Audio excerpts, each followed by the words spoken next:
name is Shay and welcome to my channel. Today I'll be reviewing Good Trouble Season 3, Episode 5, Because Man. Don't forget to like, comment, and subscribe. Let's get it. The episode starts off with Mariana and Evan in bed and she is showing him her team's app. He tells her that he enjoyed her app and that it was satisfying. She thanks him and asks if she can grab something to eat and goes downstairs. She goes downstairs barefoot and Evan is panicking and freaking out a little but not too much. She gets yogurt out of the fridge and he goes back inside the fridge and puts items back where they were. He goes to get her some socks and you can tell that Evan has OCD. Isaac comes into Malika's room and asks her why she's smiling. She receives a text from Deontay and tells Isaac that her and Deontay have a competition going on. Back at the DPN office, the lady who runs it tells Malika and Dante that they should be thinking about ideas for their mini campaigns, but also that they need to make 50 calls from a list. Malika bets that she will make 100 calls to his 50, and Deontay accepts the challenge. Isaac asks Malika if she has given any more thought to them moving in together. She asks him if he has talked to his therapist about it because moving in together might be stressful. He mentions that how he noticed that Malika hasn't been sleeping very well and tells her that she should talk to someone too. And Isaac is so considerate and caring, like, oh, I love him. And I love their relationship. Malika tells him that she doesn't need it and that her work is her therapy. She receives a call from Yvonne asking her to watch her kids for a couple hours and she agrees. Davia FaceTimes Dennis to check in with him. Dennis tells her that he has been doing all right and spending a lot of time in nature. She tells him that she misses him and he replies that he misses her too. And I'm like, oh, I love them too. I love them so much. Like my babies. My babies. Callie leaves a voicemail for Jared's sister to discuss Jared's situation. She informs Mariana about the case, and Mariana asks Callie if Kathleen knows about her trying to find his sister. Callie says that Kathleen won't be happy about it, but that she doesn't know what else to do. Mariana mentions that it sounds like she doesn't trust Kathleen. Callie says that the reason she left legal aid was because Kathleen agreed to take his case, and now she wonders if she made the right decision. Yvonne leaves her kids with Malika and says that her mom will be back later to pick them up. She has 3 kids, Nissa, Shine, and Kiara, who is the oldest. Malika asks Kiara if she can watch her brother Shine while she takes Nissa to the bathroom. Kiara has an attitude and she says that she is not the babysitter, and I'm like, okay, but that's how some teenagers are. That's how they are. Matt shows up to Davia's classroom and gives her a cupcake from the principal's party. Gael shows up and the female students comment on how fine he is, and I'm like, facts. Gael mentions how he is running late because his boss is making him run errands in the day. Davia tells him to tell the boss no, and he replies that he can't because he has to pay his dues. A female student makes a comment about how Gael is not hooking up with someone as fat and basic as Davia, and that is so rude. And Davia overhears this as well as everyone else. Audrey overhears the conversation and makes a comment about Jesse's weight. They get into an argument and Davia tells them to stop. She is emotional and storms off. And I felt so bad for her in this moment. Like, students in school can be so cruel. I know, I've been there, and it was not fun. Mariana and the girls are discussing ideas for their pitch. Clara mentions how Evan and his team knew nothing about the stock market, but pitched the big idea and figured everything else out after they got funded. Mariana feels some type of way about that and texts Evan saying that she needs to cancel their dinner plans because she has to work on her pitch. Shine bursts into Mariana's room and Malika is chasing after him. Kiara is watching all of this, by the way, and she is not helping at all. Malika is on the phone when she hangs up. She catches Shine and brings him back to her room. The kids are giving Malika a run for her money. Like, Nissa is holding a bottle of liquor, asking if it is apple juice, and Malika replies that it is grown-up juice. Shine is jumping on her bed, and Nissa is playing with her makeup. Yvonne calls and asks Malika if she can watch the kids for longer until 6 o'clock, and she agrees. Kiara tells Malika that she sucks as a babysitter, and Malika suggests that she can help out with them. Kiara shuts that down and says that she sounds like Yvonne and wishes that she wasn't her mother. Malika snaps at her and tells her that she needs to check her attitude and that her mother is doing the best that she can. I'm glad that she told her off because she was just being a little brat. Ugh, a brat. Malika suggests that Shine and Nissa color, and they both agree that they want to go swimming. Malika calls someone on the phone and asks them to come over. Callie asks her coworkers why Kathleen left the firm she built. One coworker says that he works for Kathleen because he wants to be her and that she cares, while the other coworker says that he wants to learn from the best. He asks Kelly why she took the job, and she replies that Kathleen agreed to represent her client. He mentions that her client is lucky to have Kathleen, and Kathleen doesn't really think so. Deontay comes into Malika's room, and her face is beat to the gods with a ton of glitter from our makeup artist done by Nissa. And it was so cute. They are all outside, and the kids are playing with Deontay in the pool. Malika comes over to talk to Kiara and apologizes for snapping at her. She mentions that she can relate to how she is feeling because her mother wasn't around as much growing up either. She tells Kiara that her mother loves her and that she is doing everything she can to provide for her and her siblings all alone. She says that even though it may not seem like it, Yvonne is trying her best. They make amends and decide to stick their feet in the pool and have some fun. Gael comes to Davia's room to check on her, and my girl is so emotional. Like, Emma is such a great actress, I just have to say that. Like, I love watching her on screen. Like, anytime there's any Davia scenes where she's crying and she's emotional, it just makes me feel every single emotion because of Emma's acting. And I'm like, when she starts crying, I start crying. Like, it's just a ricochet effect. Like, it pulls at my heartstrings every time. He says that he can imagine that it's hard not letting the hurtful things students get to you. Davia says that she is not upset about that, but it's more so about Dennis. She tells Gael that she is in love with Dennis and explains everything that happened before he left. She wonders if she is too thick for him and because of the girls Dennis has dated in the past. And I've heard her say this before in another episode, and I'm like, oh, it hurts my heart that she's feeling this way and feeling insecure. Gael tells her that she is beautiful and sexy and to not talk like that. Davia shuts that down, and Gael shows her the video she did of her looking amazing in the music video. Gael tells her that she is human. He says that Dennis hurt her even though he didn't mean to. He rattled her confidence and made her forget who she really is for a second. He says that she should tell him how he feels.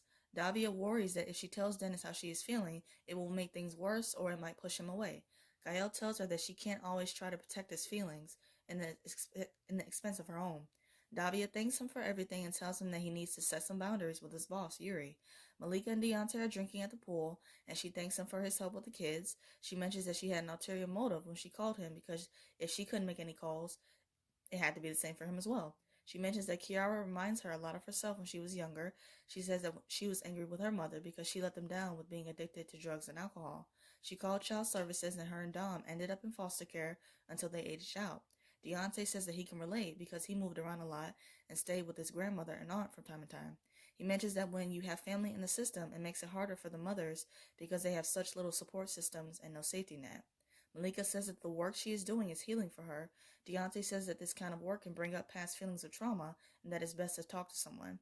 He mentions that he has done some couple counseling, and Malika is shocked. Malika says that he has been hustling her and flirting with her so she can be a side piece. He mentions that he likes her, but that he has a girlfriend, but that they are not exclusive.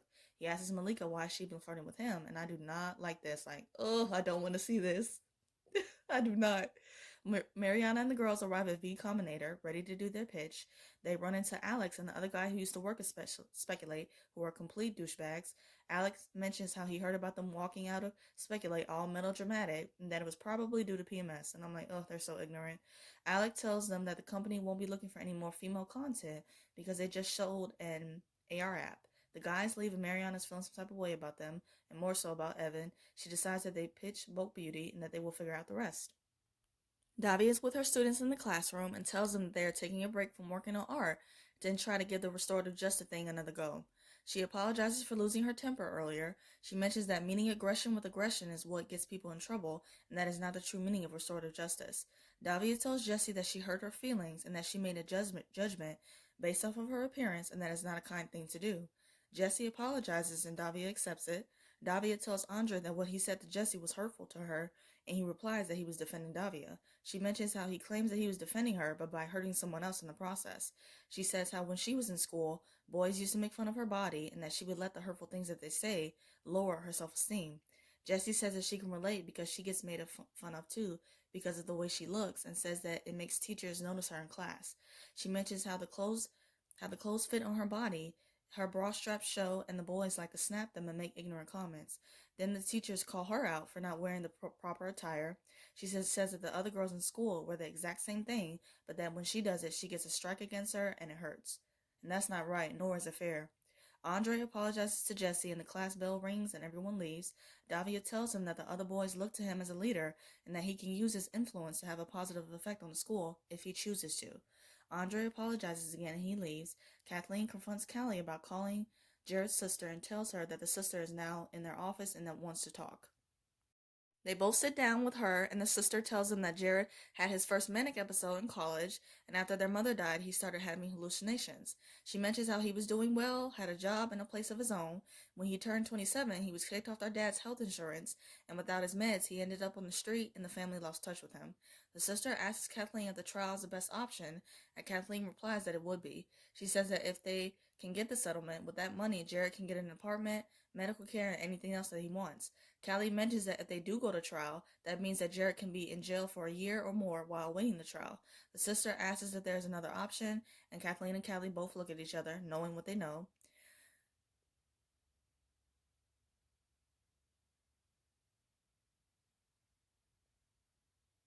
She tells the sister about the 30-day plea deal plus time served. That deal means that Jared would have to plead guilty and that he will have a record. She says that he will be a felon, and if he gets two more, he will be facing 25 years of life. And I'm like, wow. The sister agrees that the trial is the best option. She says that Jared needs to know all the options because it is his decision. Kathleen questions her if Jared is able to make this decision on her own, and the sister tells her that people need to be careful when they assume that mentally ill people are not capable and they take away their right to advocate on their own behalf. And I'm like, you go, Jared's sister. I don't know her name, but you go, girl. And Callie was just smirking, and Kathleen did not look happy.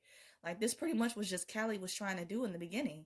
Like, bring this offer to Jared, and Kathleen just shut that down immediately. So, the fact that Jared's sister agreed to it, what she was saying all along, of course that made her feel good. Malika and Isaac are in her room, and he asks her how did things go with Yvonne's kids. She says that it was rough starting out, but that she called Deontay over. He is surprised when she says this, and she tells him that she wanted to make sure that Deontay didn't have any time to make any calls so she can win the bet. Malika tells Isaac that he has nothing to worry about when it comes to her and Deontay, and I really, really hope so. Because, man, it flashes back to Malika and Deontay at the pool, and he asks her why she has been flirting with him. Malika apologizes if she has given him that impression and mentions that her and Isaac are together and that they're moving in. Deontay says that he respects that, and I'm like, good, because I do not want to see the writers do a love triangle with Malika, Isaac, and Deontay. Even though I feel like that's where they're heading, I do not want to see this. Malika and Isaac are the only stable relationship on this show, and I want them to stay that way. So, no. She tells him that Deontay has a girlfriend and that Isaac is her one and only. And his face when she said that was so cute. He mentions that he talked to his therapist, and the therapist said that it wouldn't be a good idea for them to move in together just yet. It would be too stressful, and that it's best that they just wait. And I could see that Malika was hurt a little bit because she did change her mind and wanted to tell Isaac that she wanted them to move in together. But once Isaac said what he said, she bit her tongue. Even though she is hurt, I'm sure she understands that it's too soon. Isaac tells Malika, for future reference, just give him a chance to show up for her when she needs help. And I agree, because I originally thought that Malika was calling Isaac on the phone to come and help with the kids and not Deontay. So I was shocked when it was him. Callie comes in Kathleen's office and tells her that they went to see Jared and explain all his options, and he decided that he wants to go to trial. She says that she drafted some questions for Deputy Gaffney and other deputies for their interview. Kathleen says that they will not be interviewing them because it's a waste of time and that they will be prepared and lie. She says that they don't need to give them a preview of their strategy. She tells Callie to stop second-guessing her and that this is her third job since graduating law school. She tells Callie that if she ever goes behind her back again, she will be looking for her fourth job and that her record will not be good. Callie apologizes and Kathleen tells her that she got the judge to move Jared to an IMD where he will get treatment and be safe. She mentions that she was not just going to let him sit in jail despite what she may think. She also got Callie a new DA for the Yvonne Byers case. Callie thanks her for everything, including the opportunity to learn from her. Kathleen tells her that in order for this to work, Callie needs to trust her, and she agrees. She tells Callie to go into a deep dive into Deputy Gaffney's social media postings, and Callie leaves. Mariana comes to Evan and tells her that she is mad at him. She tells him that he said that she should start small with pitch ideas and mentions that that's not what he did starting out and that he pitched the stock market thing and it worked out. Evan says that his team bit off more than they can chew and that it was stressful and that it could have easily failed and that he didn't want that for Mariana. She says that their only failure was not believing in their idea or themselves. She tells him that they pitched both Beauty. Back after their pitch meeting, Mariana and the girls agreed to not give up after their failed pitch. Both Mariana and Evan agreed to set some boundaries with each other and they make up. Gael comes into Yuri's studio and he is drinking and painting. And I'm like, when does this guy ever not have a glass full of wine or liquor in his hand and drinking? He stayed with a glass in his hand. He tells Gael that he has another list of errands for him to complete. Gael mentions that he has another job during the day, helping a friend teach restorative justice. Yuri says that he can come and talk to the students, and Gael agrees. He tells Gael to paint on the canvases just like how he paints them himself. Davia FaceTimes Dennis and tells him that she is hurt and angry with him. Andre and Jesse both walk together with tank tops, and I was so here for the scene. They both walk with tank tops with their bra straps showing. Some guys make fun of them, and Andre shuts them down and tells them that if they ever make fun of Jesse or anyone else, he will end them. And I love that he took Davia's advice and is leading by example, and it was just so cute. Davia was so proud of him, like a proud mom, and it was adorable. Matt compliments her and she gives him a look as he walks away. And I must admit, her and Matt are cute together, but I'm so team Dembia, Dennis and Davia, so it's like I'm torn a little bit. I'm torn.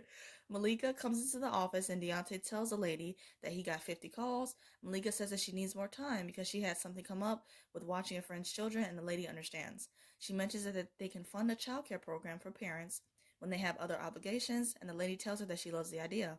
Deontay offers to help her with whatever she needs, and she tells her that she will take it. Deontay asks if they are good, and she tells him that they are cool because he can tell that she's being weird now. He offers to give her a list of therapist numbers, and Malika thanks him, but the campaign is all the therapy she needs right now. Callie and Yvonne come into the office, and Jamie comes in. The episode ends with Jamie saying that he now works there as a DDA, and that Yvonne is his case. And I'm like, what a cliffhanger! Like, I'm like, man, this just got awkward. Woo! To wrap up this video, I'm going to do 3 quick things. First, my quick thoughts on the episode. I really enjoyed this episode and it was really good. Second, my thoughts on next week's promo. It looks good and I'm excited. Third, I'm going to do a quick rapid fire of the episode. My favorite scene, of course, Malika watching Yvonne's kids. It was so hilarious. It was so cute and fun to watch because she was trying her best with them, but clearly she had her hands full. And I like how she connected with Kiara and told her that I like how she connected with Kiara and told her that she can relate to what she's going through.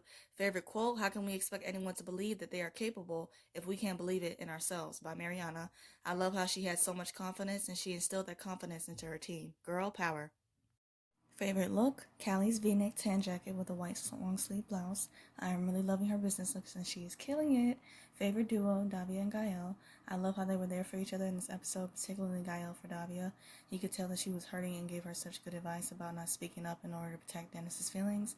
She also gave him good advice on how to handle his boss, Yuri, and set boundaries. Their friendship is such a breath of fresh air and I love watching them in scenes together. My WTF moment, Deontay asks Malika why she'd been flirting with him and says that he likes her. I don't want anything to get in the way of Malika and Isaac's relationship. Like, please, writers, just let them be happy and continue to let them be the stable couple of the show, please. I hope you guys enjoyed my review of Good Trouble. I review other shows like All American, Riverdale, Legacies, and some other stuff. And if those interest you, please check out those videos on my channel and subscribe. Let's keep the conversation going and let me know your thoughts about the episode in the comments. I hope you guys have a great day, stay safe, and see you guys next week.